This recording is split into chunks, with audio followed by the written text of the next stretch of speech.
Story तो बड़ी ही दर्दनाक थी, मत पूछो, बहुत टाइम लगा। It's been like almost 9 years to me, for me in Bombay. और काफ़ी लंबा स्ट्रगल रहा है, रियलिटी शोज़ किए, स्प्लिट्सविला किया, दूसरे रियलिटी शोज़ किए, बट एवरीबडी न्यू कि सिंगिंग करियर ही परस्यू करना था मुझे। And when I started performing with B Praak, he told me you are much more than a live singer and you are a live singer, वही आपकी सबसे बड़ी क्वालिटी है। तो धीरे धीरे when I started working with him, shows करना start किया, कॉन्फिडेंस आया प्लेबैक के लिए। फिर मैं मिली संजीव भाई से उनके पास मैं गई, भाई से बोला मैंने कि कुछ करते हैं, कुछ दीजिए प्लीज़, आपकी ज़रूरत है मुझे। एंड संजीव जी ने सपोर्ट किया बहुत ज़्यादा।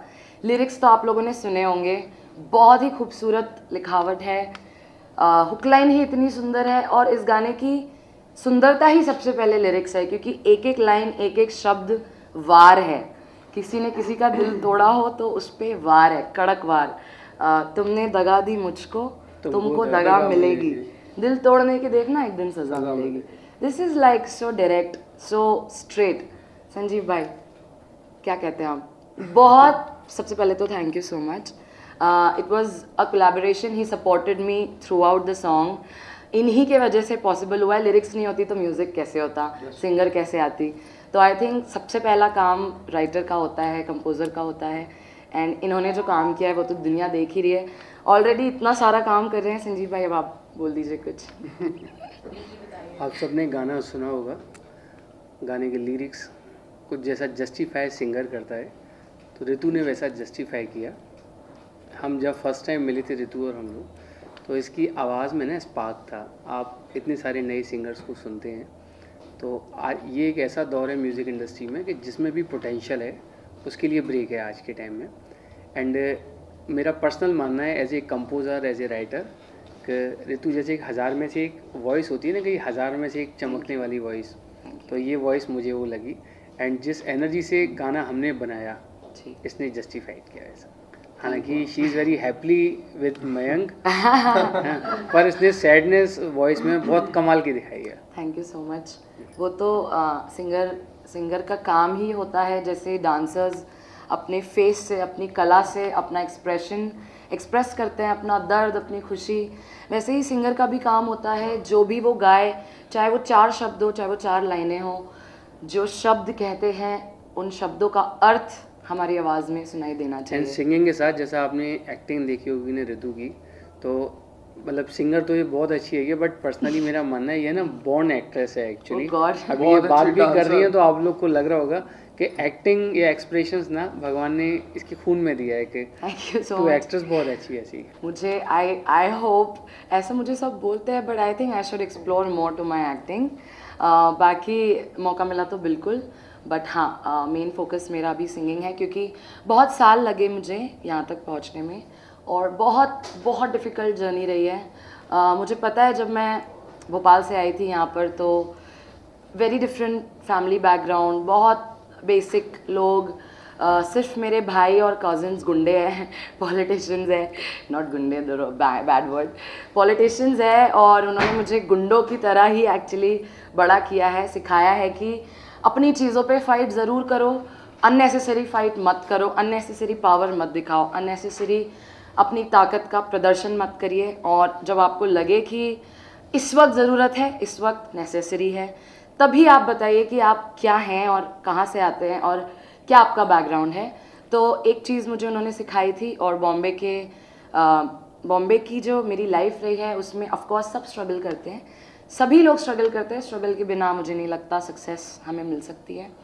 तो मेरा स्ट्रगल बहुत ही डिफरेंट था, because I came from a very settled background, जहाँ पे मैं ऑलरेडी सोशल वर्क कर रही थी। आई वॉज इन कांग्रेस, मैं 18 साल की उम्र में ही महामंत्री की पोस्ट पे थी, and I was doing politics, I was doing social, I had my social life. मेरा NGO था 50 साल पुराना, and it was all female oriented NGO। So I was the president, मेरी अपनी टीम थी। जब व्हेन हमारी फैमिली ने इलेक्शन लड़ा था,